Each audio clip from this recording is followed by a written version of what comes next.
महाराज जी, लोग तपस्या करते हैं, पूजा आराधना करते हैं, उपवास करते हैं भगवान को पाने के लिए। जी। प्रभु जी, भगवान है क्या? और भगवान को पाने का सरल रास्ता क्या है, जो कि आम लोग भी पा सकते हैं भगवान को? भगवान भगवान इंसान धरती पे आता है, जन्म लेता है, तो क्या उसका मूल उद्देश्य रहता है? धन जननी सो ही सुतवा बड़, धन जननी तो सो तुम बड़ भागी। जननी, जननी माँ होती है। जब जन्म लेते हैं तो भगवान से झूठ नहीं बोलते हैं। कैसे कि 9 महीने 1000 बिच्छू का जितना डंक होता है उतना हर व्यक्ति को जब जन्म मरण के समय होता है। जन्म में महाराज जी, लोग तपस्या करते हैं, पूजा आराधना करते हैं, उपवास करते हैं भगवान को पाने के लिए। जी। प्रभु जी, भगवान है क्या? और भगवान को पाने का सरल रास्ता क्या है, जो कि आम लोग भी पा सकते हैं भगवान को? भगवान को तो वर्णन दास तो नहीं कर पाते। केवल जो हमारे भगवान चलते फिरते संत भगवान भी हैं और विग्रह रूप में भगवान जी हैं। रामलला जी की प्रतिमा जो है विग्रह, छोटे से देखे होंगे शालिग्राम भगवान की। जी जी जी। उसमें भी भगवान श्री कृष्ण चंद्र जी कहे, मैं वृक्ष में भी हूँ, मैं हर प्राणियों में भी हूँ, हर जीव में जहां देखो तहां। केवल किस रूप में हूँ? जो वैष्णव रूप में है उस रूप में मैं हूँ। भगवान इंसान धरती पे आता है, जन्म लेता है, तो क्या उसका मूल उद्देश्य रहता है? जन्म लेता है उसका एक ही उद्देश्य रहता है, क्या? भगवान का भजन। केवल व्यक्ति भगवान से गर्भ 9 महीना तक माँ के गर्भ में रहता है। मम धन जननी सो ही सुतवा बड़, धन जननी तो सो तुम बड़ भागी। जननी, जननी माँ होती है। जननी वो धन्य है जिसके कोख से एक संत, एक महापुरुष जैसे श्री रामानंदाचार्य, श्री कल्पना गोस्वामी तुलसीदास जी, श्री वाल्मीकि जी जैसे महापुरुष के अवतरित हो जन्म हो। वही जब जन्म लेते हैं तो भगवान से झूठ नहीं बोलते हैं। कैसे कि 9 महीने 1000 बिच्छू का जितना डंक होता है उतना हर व्यक्ति को जब जन्म मरण के समय होता है। जन्म में गर्भ में रहेगा तब होगा पीड़ा, अब मरण के पश्चात होगा पीड़ा। इतना पीड़ा भोगने के बाद भी प्रभु जी इंसान कहता है कि अगले जन्म में फिर हम मनुष्य हो जाएंगे, लेकिन मोक्ष का नहीं सोचता है। नहीं, भटक जाता, माया में भुला जाता। माया में भुला जाता है। भगवान, माया से याद आया, एक प्रभु ने माया रचा था, गजग्राह। जी। गजग्राह का जब मगर आकर के गज को जब पकड़ लेता है जी। तो भगवान आते हैं, वहां पे उनका उद्धार करते हैं। जी। प्रभु जी, वह लीला भगवान रचे थे। हमारे एक दर्शक पूछ रहे थे कि आखिर वो लीला क्यों रचे थे, क्या दिखाने के लिए रचे थे? जय हो, जय हो। उस दर्शक को मैं अपने महापुराण भागवत से गज की लड़ाई कैसी हुआ, यह जैसे कि एक प्राणी अपने परिवार से रहता है, जब वो तंग हो जाता है, यह बहुत लगाव जुड़ाव हो जाता, विशेष लगाव हो जाता है, तो कहीं व्यक्ति फंस जाता है तो कोई निकालने वाला जानता है, अब निकालने जाऊंगा नदी में तो मैं भी डूब जाऊंगा, तो कहता है बचाओ बचाओ बचाओ, कोई बचाने वाला नहीं।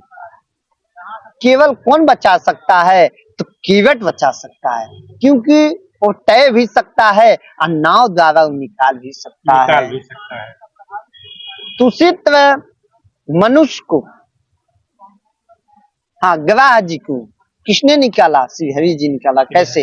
एक बच्चा हो अगर, जैसे कि एक बच्चा छोटा सा हो और किसी रूम में वो बंद हो जाए, अचानक बिजली चली जाए, माँ बाहर चली गई या पिताजी बाहर चले गए, अचानक बंद हो जाए, लाइट चली गई, अंधेरी रात हो जाए, जैसी बच्चा तड़फड़ाने लगता है, अब बचा लीजिए, अब बचा लीजिए, अब बचा लीजिए। तो क्या चिल्लाता है? पिताजी बचा लीजिए, ओ अम्मा, ओ पिता बचा लीजिए। उसी लिए जब हम लोग को फंस जाते हैं भव सागर रूप में, जी। तो हम लोग भगवान श्री सचितानंद श्री लक्ष्मी नारायण जी को बुलाते हैं, शिवन नारायण नारायण हरे हरे। जो भी नाम हो, चाहे राधे कृष्ण हो, चाहे द्रौपदी जी जैसे ने बचाया, उन्होंने भी केवल सूर्य रूपी लक्ष्मी नारायण जी का आ गए।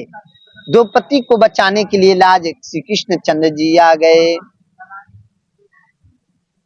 भवसागर महाराज रूपी जी, व्यक्तियों को हम उतारने के लिए भगवान आ जाते महाराज जी ऐसे बहुत लोग हैं, हमारे बहुत दर्शक हैं, जी। हम ही हैं, सांसारिक जीवन में इतने बंधे हुए हैं कि अगर पूजा करने बैठते हैं तो काम काज का ध्यान रहता है। जी। पूजा यहाँ पे कर रहे हैं, ध्यान हमारा रहता है फला काम अभी नहीं हुआ है, यहाँ से आर्डर आने वाला है, वहां से आर्डर आने वाला है, तो पूजा प्रभु जी भंग हो जाता है। तो पूजा में ध्यान लगाने का रास्ता क्या है? कैसे पूजा में ध्यान लगाया जाए? मौन, मौन रहा जाए। जब मौन रहेंगे तो आपकी ऊर्जा नष्ट नहीं होगी। जब ऊर्जा नष्ट नहीं होगी तो एक्टिवित होगी, तो मन उदास, शांत, और शांत जब हो गया जाएगा तो ध्यान ऑटोमेटिक, इधर उधर का चिंतन कम हो जाए, ध्यान लग जाएंगे। अब विशेष मौन। प्रभु जी, एक हमारे दर्शक थे, उन्होंने कमेंट किया है कि जो तिलक लगाया जाता है, जी। कोई सीधा तिलक लगाता है और कोई टेढ़ा, तो प्रभु जी उसका अर्थ क्या है? तिलक क्या प्रकार के होते हैं? तिलक तो देखा जाए, हमारे 4 संप्रदाय हैं, जी। 4 हमारे पूर्वाचार्य हैं। जैसे श्री शंकराचार्य जो अर्धपुंड लगाते हैं, त्रिपुंड लगाते हैं, सॉरी सीताराम, जो त्रिपुंड लगाते हैं 3 प्रकार, शिव जी जैसे शंकराचार्य, उनके द्वारा सन्यासी मार्ग चलाया गया। और विरक्त श्री रामानंदाचार्य, श्री लक्ष्मी जो राम जी तिलक धारण करते हैं, जो हरि विष्णु जी धारण करते हैं, उनके अवतार स्वरूप श्री रामानंदाचार्य जी हुए। जैसे उनके जुड़े हुए तिलक हम लोग धारण करते हैं। कैसे है वो? अगर शंकराचार्य जी का तिलक हो, चाहे सफेद हो और या पीली हो, तो लोग मतलब सीधे नहीं लगाएंगे, पट्ट लगाते हैं। और जो वैष्णव समुदाय से हैं, जो रामानंदाचार्य द्वारा जी से हैं, वो खड़ी लगाते हैं, खड़ी पे आप चलती हैं, तो उसमें सफेद, लाल, फिर सफेद लगाते हैं। एक कलर रामानंदाचार्य जी के, श्री रामानुजाचार्य श्री संप्रदाय से है, और सन्यासी संप्रदाय से, सभ्य संप्रदाय से। और एक है बिंदु, ये श्री क्या नाम, चैतन्य महाप्रभु से हैं। क्या है? चैतन्य महाप्रभु से, श्री रामानुज जी से। 4 अलग अलग तिलक हो, अनेक तिलक हैं, उसकी वर्णन किया जाए तो छोटी मुंह बड़ी बात। भगवान, इस समय हम लोग अयोध्या में हैं जी। तो अयोध्या की महिमा क्या है प्रभु जी? महिमा तो बहुत है, बहुत पुराणों में उल्लेख भी है। अगर आप 1000 अन्य तीर्थों में जाएं, एक बार, मात्र एक बार सरयू जी का दर्शन कर लें, श्री हनुमान जी के दर्शन, नागेश्वर भगवान के दर्शन कर लें, तो उतना बराबर पुनः पुण्य। महाराज जी, कोई अयोध्या में आता है, श्री रामचंद्र का दर्शन करके चला जाता है, क्या उसको पूर्ण दर्शन माना जाता है, या हनुमानगढ़ी से दर्शन करके आएगा तब पूर्ण माना जाता है? ठीक, ये तो बहुत बढ़िया प्रश्न किए। अगर पहले वो आए सरजू जी के दर्शन करें, उसके बाद हनुमान जी के दर्शन करें, क्योंकि जज को बैठा है तो जज के पास जाने के लिए पहले वकालत के पास जाना पड़ेगा, वकील के पास जी। इजाजत लेने के लिए। जी या नवाब कोई राजा महाराजा हो, पहले मंत्री और सिक्योरिटी गार्ड से इजाजत लिया जाता, तब अंदर जाया जाता है। जी उसी श्री हनुमान जी महाराज जी से इजाजत लिया जाए।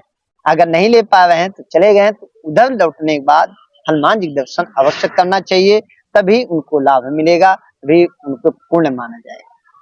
अयोध्या महाराज से जी, आपकी उम्र लगभग कितनी होगी अभी प्रेजेंट टाइम में? ये सभी का उम्र तो आत्मा की उम्र तो अधिक है, केवल आपने शरीर का? शरीर का तो जी मात्र 23 है 23 वर्ष। जी, 23।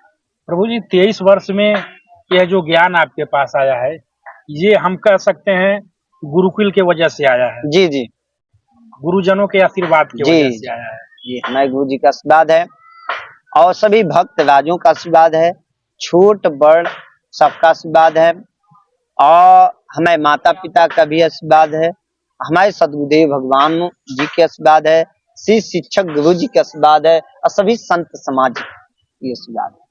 साथियों, महाराज जी ने कितना सुंदर सत्संग कहा, और हमारे जो दर्शक थे, कुछ लोग प्रश्न भी किए थे, कमेंट बॉक्स में सवाल भी किए थे, उन सवाल का महाराज जी बहुत ही बेहतरीन तरीके से जवाब दिए।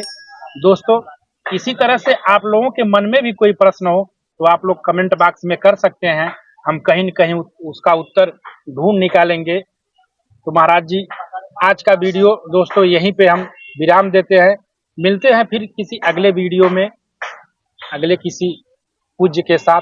तब तक के लिए जय सीताराम।